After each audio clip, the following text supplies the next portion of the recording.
हाँ तो प्यारे दोस्तों, कैसे हैं आप लोग। उम्मीद करते हैं अच्छे होंगे। तो हमारे पास बुक नहीं है। क्लास 7th का जो हम लोग पर्यावरण चैप्टर कवर किए थे उसका क्वेश्चन आंसर रह गया था। तो अब बोर्ड आ गया है तो सोचे आप क्वेश्चन आंसर भी साथ ही कवर करते चलेंगे। तो मोबाइल में हमने खोल रखा है और 4 क्वेश्चन पहले ही लिख दिए हैं। तो पहला क्वेश्चन है पारितंत्र क्या है, यानी इकोसिस्टम के बारे में पूछ रहा है। तो पारितंत्र कुछ नहीं है, ध्यान से देखिए। पारितंत्र तो जो हमारे पृथ्वी है, यानी पृथ्वी पर उपस्थित पृथ्वी पर जो उपस्थित सजीव सजीव और निर्जीव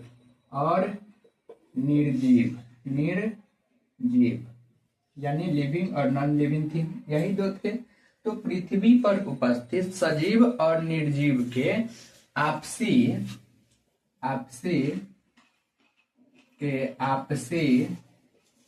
संबंध को पारितंत्र कहते हैं। अब क्या मतलब हुआ। तो पृथ्वी पे हमारे पर्यावरण में जितना भी सजीव और निर्जीव वस्तु उपस्थित है उस सब में कहीं ना कहीं आपसी संबंध है। जैसे जल, तो जल हम लोग पीने के लिए उपयोग करते हैं। जल क्या है, निर्जीव है, लेकिन मानव कोई भी जीव के साथ जल का ये संबंध है कि जल को पीते हैं। तो ये पर्यावरण में जितना भी सजीव और निर्जीव वस्तु है सब मिलकर क्या बनते हैं, तो पारितंत्र कहलाते हैं।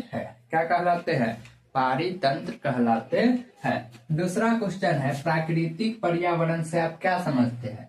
तो वैसा पर्यावरण प्राकृतिक है, यानी प्राकृतिक बताए थे 2 प्रकार के पर्यावरण, एक प्राकृतिक और एक मानव निर्मित। लेकिन यहाँ पे कह रहा है प्राकृतिक पर्यावरण से आप क्या समझते हैं।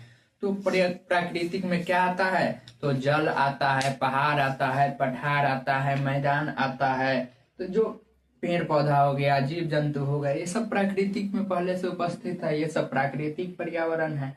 तो हम ऐसे बोल सकते हैं ना कि वैसी पर्यावरण जो प्राकृतिक में पहले से उपस्थित है, प्राकृतिक में उपस्थित है, प्राकृतिक पर्यावरण यानी वैसा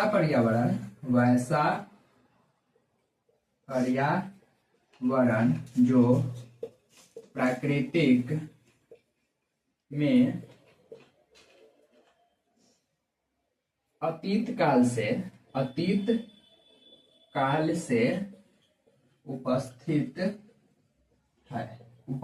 है। अब अतीत मतलब क्या होता है, तो बीता हुआ समय। अतीत मतलब बीता हुआ समय। तो आप भी थोड़ा थोड़ा लॉजिकल शब्द का उपयोग किया कीजिएगा, क्योंकि पहले का जो पुस्तक होता था इतिहास का, उसका नाम ही था अतीत से वर्तमान करके, यानी बीता हुआ समय से लेके वर्तमान तक के बारे में। तो जितने भी बीते हुए समय गए उस सब में पहले से ही प्राकृतिक में ये सब संसाधन उपस्थित है।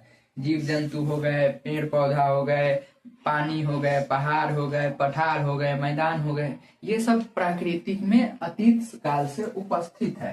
तो ये सभी क्या है, प्राकृतिक पर्यावरण। इसे मानव नहीं बनाए हैं। तो इसके आगे आप यह भी लिख सकते हैं कि प्राकृतिक पर्यावरण का निर्माण मानव ने स्वयं नहीं किया, इसे प्राकृतिक द्वारा ही यह उत्पन्न हुए हैं।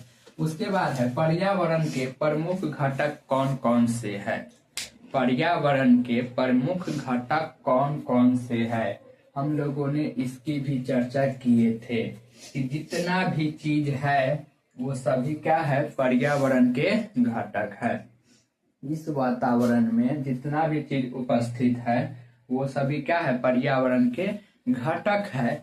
लेकिन पूछ रहा है प्रमुख घटक, यानी मेन चीज के बारे में लिखना है। जैसे देखिए जीव जंतु ये मेन घटक है, मानव मेन घटक है, पेड़ पौधा ये क्या है, मेन घटक है। ये सब हो गए पर्यावरण के प्रमुख घटक। अब इन्हीं घटकों से अलग अलग चीज बने हैं। मानव ने बहुत चीज का आविष्कार किया, पेड़ पौधा से बहुत चीज बने, जीव जंतु से भी बहुत चीज बनाए जाते हैं। तो ये क्या है, प्रमुख घटक है। उसके बाद है मानव निर्मित पर्यावरण के 4 उदाहरण दीजिए, यानी पर्यावरण में उपस्थित वैसे चीज जिसको मानव ने स्वयं बनाया है, उसका 4 उदाहरण देना है। तो पहला देख लीजिए, तालाब। तालाब को मानव स्वयं बनाते हैं, जिसको देहात में पोखरा या पोखरी बोलते हैं। बड़का है तो पोखरा और छोटा है तो पोखरी। तो तालाब को कौन बनाए हैं? मानव स्वयं बनाए हैं। दूसरा देखिए, नहर। नदी से मतलब खन कर और एक और नदी बनाया जाता है, मानव स्वयं बनाते हैं, जेसीबी वगैरह से खन के लंबा एकदम उसमें पानी छोड़ दिया जाता है, जिससे सिंचाई वगैरह हो जाते हैं, किसानों को सुविधा होते हैं, उसे बोलते हैं नहर।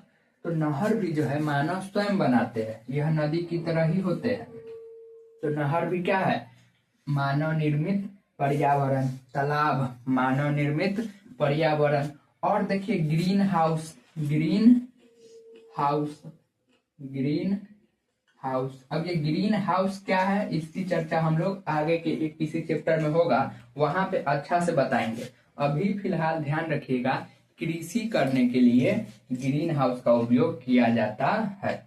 वैसे एरिया जहाँ पे ठंडा ज्यादा होता है, वहां कृषि करने के लिए ग्रीन हाउस का उपयोग किया जाता है। तो पहला हम लोग देखे तालाब, दूसरा नहर, तीसरा ग्रीन हाउस। 4 ही देना है, एक शहर ही लिख दीजिए। शहर, शहर तो प्राकृतिक नहीं बना है, प्राकृतिक से नहीं आया है। शहर को क्या किए? मानव डेवलप किए। इंडस्ट्री, जितना भी स्कूल हो गया, कारखाना हो गया, फैक्ट्री वगैरह वगैरह सब कौन बनाए हैं? तो मानव ने स्वयं बनाए हैं। तो ये क्या हो जाएंगे? मानव निर्मित पर्यावरण के उदाहरण। अब हम लोग आगे का क्वेश्चन देखते हैं। किधर गया मिटाने वाला? चलिए आगे है, स्थल मंडल क्या है? स्थल मंडल क्या है? आप लोगों के पास बुक होंगे तो उसमें भी देख सकते हैं स्थल मंडल क्या है। स्थल मंडल क्या है?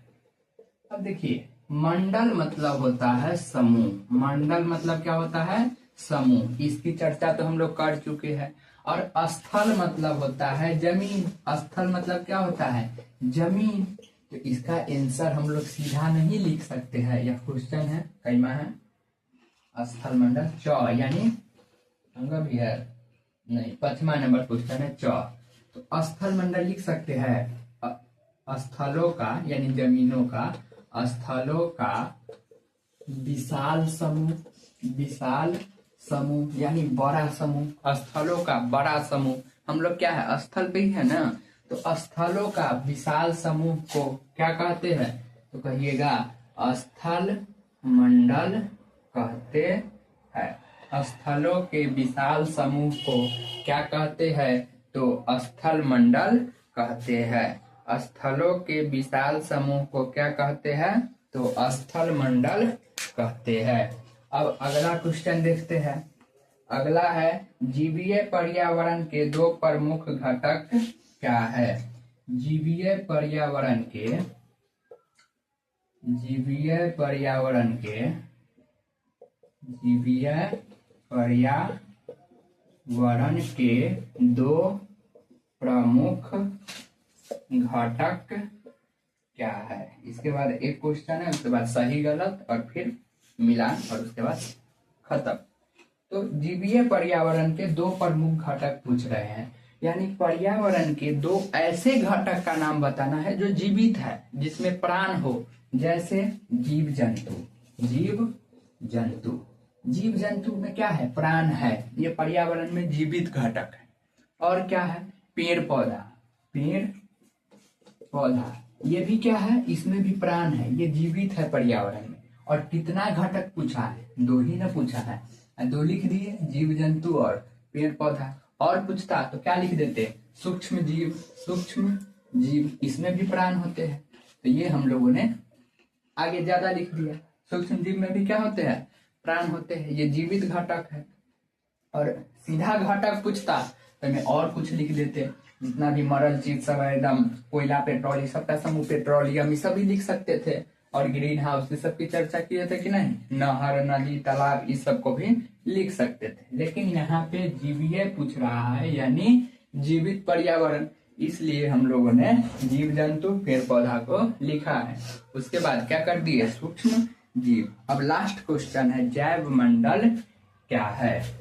जैव मंडल क्या है? जैव मंडल क्या है? तो अब तो कोई नहीं पूछेंगे कि मंडल मतलब क्या होता है। मंडल मतलब समूह, जैव मतलब जीवित यानी जीवीय। अरे ये आया ना, जीवीय यानी जीवित पर्यावरण के हुए जीवीय वस्तु के समूह।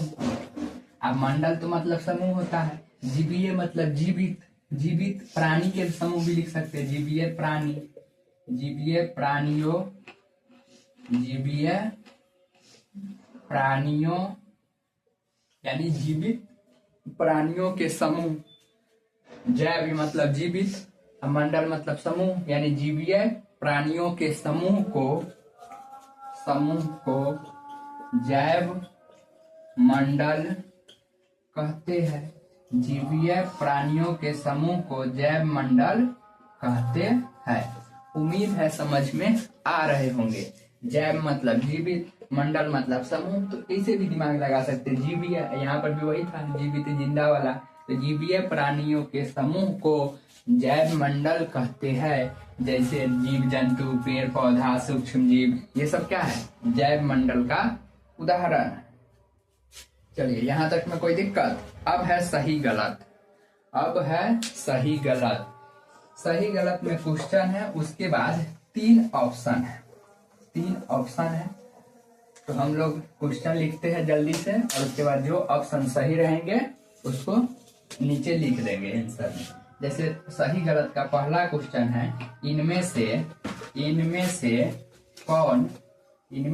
कौन सा प्राकृतिक परितंत्र नहीं है? इनमें से कौन सा प्राकृतिक परितंत्र नहीं है? तो चलिए इसका हम लोग ऑप्शन ही दे देते हैं। पहला है मरुस्थल, दूसरा है ताल, और तीसरा है वन। यानी इनमें से कौन है जो प्राकृतिक परितंत्र का हिस्सा नहीं है, यानी प्राकृतिक पर्यावरण नहीं है, उसको मानव खुद बनाए हैं। तो आप बताइए, जो मरुस्थल है, जिसको रेगिस्तान बोलते हैं, मरा हुआ मरुस्थल बालू का, उसको मानव खुद बनाए हैं? तो आप कहिएगा नहीं।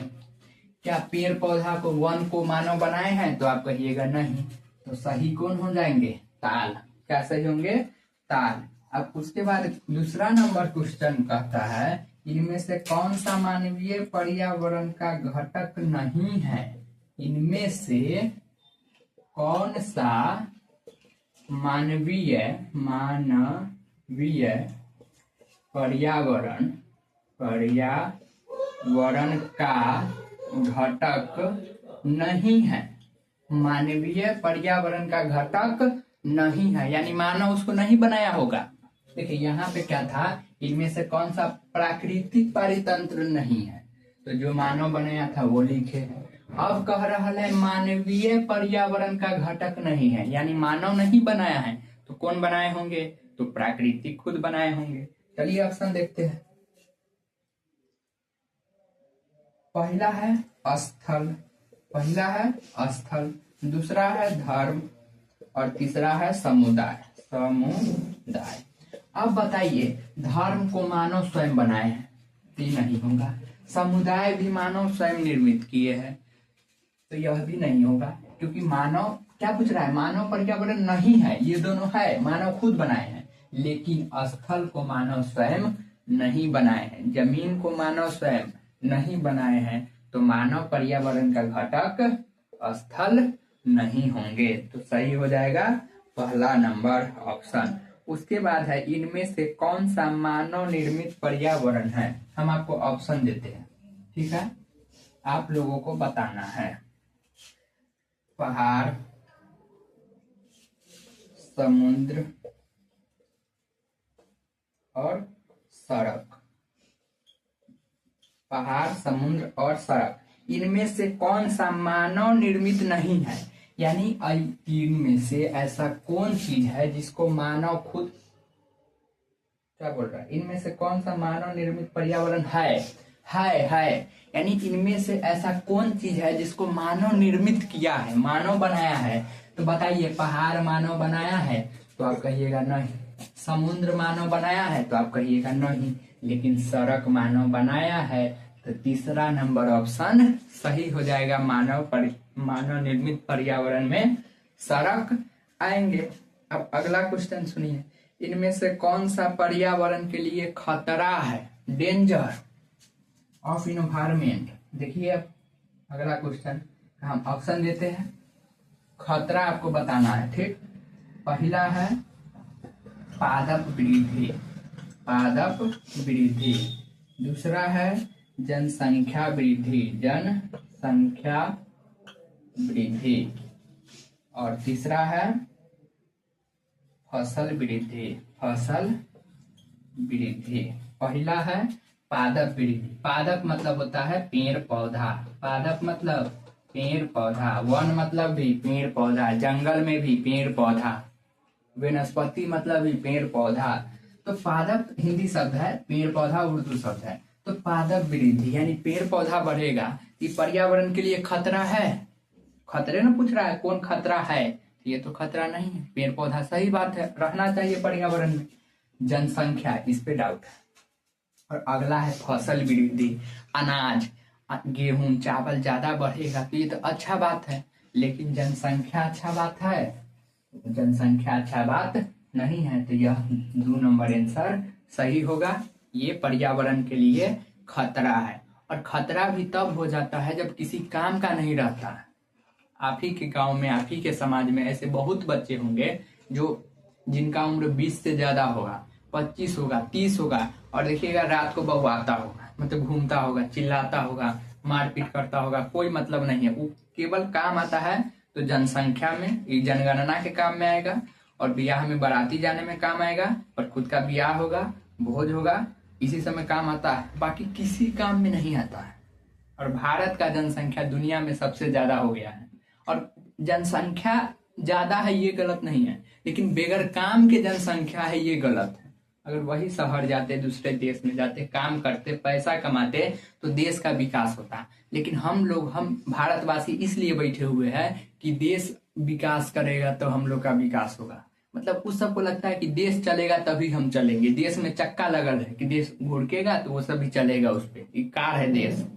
अलग मानसिकता के लोग सब है, इस सब के बच के रहिएगा, समझ में आया कि नहीं।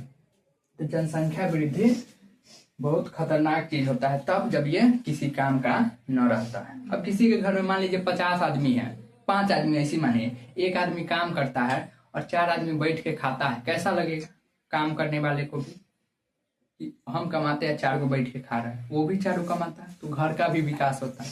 अब एक आदमी कितना कुछ कर सकते हैं, 4 को खिलाएगा कि घर बनाएगा, क्या करेगा, सब बकवास करता है। अब उसके बाद है मिलान कीजिए, यह अंतिम है मिलान करने वाला। चलिए इसको भी देख लेते हैं, मिलान कीजिए।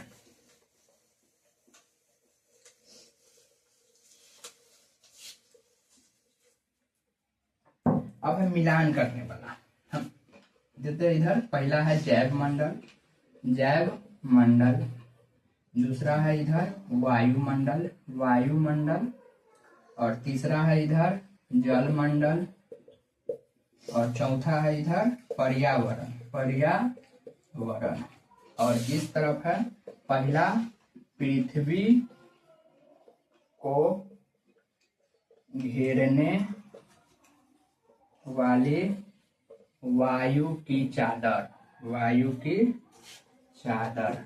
और दूसरा है इधर जलीय क्षेत्र,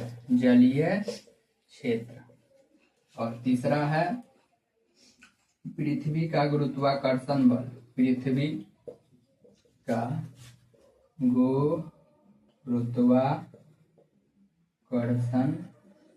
बल, और उसके बाद है इधर हमारे आसपास के क्षेत्र, हमारे आस पास के क्षेत्र। उसके बाद है 5वां, वह संकीर्ण क्षेत्र जहां स्थल, वह संकीर्ण क्षेत्र जहाँ स्थल जल एवं वायु पारस्परिक क्रिया करते हैं। और छठा है जीवों एवं उनके परिवेश के बीच संबंध। चलिए देखते हैं, इसको मिलान करते हैं। और इसके बाद है कारण बताइए। तो ये सब नॉर्मल आप लोग विचार कर सकते हैं अपने दोस्तों के साथ कि मानव पर्यावरण में कैसे परिवर्तन कर सकते हैं। तो आवश्यकता अनुसार देखिए कितना परिवर्तन कर दिया। जहाँ जंगल रहता था वहाँ आज इमारत बन गए हैं, जहाँ नदी था वहाँ आज पूरा भर के मैदान बना दिए हैं। तो किस तरह से मानव इस पर्यावरण को परिवर्तन कर रहे हैं उसके बारे में आपको बताना है। और दूसरा है पेड़ पौधे एवं जंतुओं के दूसरे मतलब पेड़ पौधा और जीव जंतु एक दूसरे पे कैसे आश्रित है। तो हम लोग कार्बन डाइऑक्साइड छोड़ते हैं, ऑक्सीजन लेते हैं। पेड़ पौधा कार्बन डाइऑक्साइड लेते हैं, ऑक्सीजन छोड़ते हैं। ये सब संबंध है ना हम लोगों में। तो क्या क्या संबंध है उसके बारे में आप लोगों को विचार करना है दोस्तों के साथ। उसके बाद है क्रियाकलाप। एक आदर्श पर्यावरण की कल्पना कीजिए। आदर्श मतलब शांत। एक अच्छा पर्यावरण की आप लोगों को कल्पना करना है कि कैसी होनी चाहिए। वहां पे ज्यादा पेड़ पौधा होनी चाहिए, हर चीज होनी चाहिए, जरूरत है। तो इस सब की आप लोगों को कल्पना करना है कि क्या क्या आप रखना चाहिएगा। नदी, नहर, तालाब, कि एकदम कहीं लैट्रिन, कहीं पेशाब, ये सब। अच्छा पर्यावरण में क्या हर चीज स्वस्थ रहनी चाहिए, पूरा चीज साफ सुथरा रहनी चाहिए, वैसी की कल्पना करिएगा। तो उसी के बारे में है बस। और ये चैप्टर हो जाते हैं समाप्त। और अगला लेसन है, इसको हम लोग बताते हैं हमारे पृथ्वी के अंदर। तो ये हम लोग आगे के क्लास में देखेंगे। चलिए इसको कवर करते हैं। पहला है जैव मंडल। देखिए ध्यान से, इधर 4 ऑप्शन है और इधर 6 है, यानी इसमें से 2 को छोड़ देना है।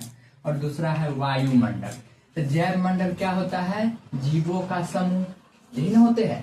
तो देखिए तो मैं कहीं पे जीव जंतु के बारे में है, तो जीव एवं उनके परिवेश के बीच संबंध दिख रहा है। और देखिए वायुमंडल, वायु की चर्चा है, हमारे पृथ्वी को घेरने वाले वायु की चादर है। और देखिए जलमंडल, यानी जल की चर्चा है, जलीय क्षेत्र है। उसके बाद पर्यावरण, हमारे आसपास पूरा क्षेत्र की चर्चा है। हमारे आसपास के क्षेत्र वह संकीर्ण जहाँ स्थल जल वायु परस्पर क्रिया करते हैं। हाँ, सब दिख रहा है। तो चलिए लगाते हैं। पहले है जैव मंडल, जिसमें जीवित प्राणी होंगे। तो देखिए सबसे अंतिम में दिख रहा है जीवों एवं उनके परिवेश का संबंध क्या कहलाते हैं? जैव मंडल, जीवों का समूह। दूसरा क्या है? वायुमंडल, यानी वायु के समूह। देखिए पृथ्वी को घेरने वाले वायु की चादर, पृथ्वी को चारों ओर से वायु घेरे हुए है, इसको वायुमंडल कहते हैं। क्लास 6 में पढ़े होइएगा और क्लास 7 में भी पढ़ना है वायुमंडल के बारे में अच्छा से। तो ये हो गए वायुमंडल। उसके बाद है जलमंडल, यानी जलीय क्षेत्र, यह मिल गया। उसके बाद है पर्यावरण, वह संकीर्ण क्षेत्र जहां स्थल जल वायु परिवेश में क्रिया करते हैं। ये लगाना सही नहीं होगा, हमारे आसपास के क्षेत्र। क्या सही होगा? हमारे आसपास के क्षेत्र, पूरा जितना भी चीज है वो सभी पर्यावरण का ही कहलाता है। लेकिन अच्छा यही होगा आप 5 नंबर ही लगाए, वह संकीर्ण क्षेत्र जहां स्थल जल वायु परस्पर क्रिया करते हैं। यह ठीक लग रहा है। तो हम लोगों ने चारों को क्या किए? मिला दिए। और यहीं पर यह चैप्टर समाप्त हो जाते हैं। अगर आप यहाँ तक देखे हैं तो कमेंट में अपना राय जरूर दीजिएगा कि हमें अभी क्या क्या बदलाव करनी चाहिए, किस चीज में बदलाव अभी करनी चाहिए, थोड़ा और स्लो बोलनी चाहिए या 2 मार्कर का उपयोग करनी चाहिए, क्या क्या मतलब बदलाव हम कर सके। अपनी विचार अपना कमेंट में जरूर दीजिएगा। तो मिलते हैं इसी के अगले लेसन में, था ना हमारे आसपास के पृथ्वी करके कुछ, तो उसमें मिलते हैं। तब तक आप लोग अपना ख्याल रखेंगे। ओके।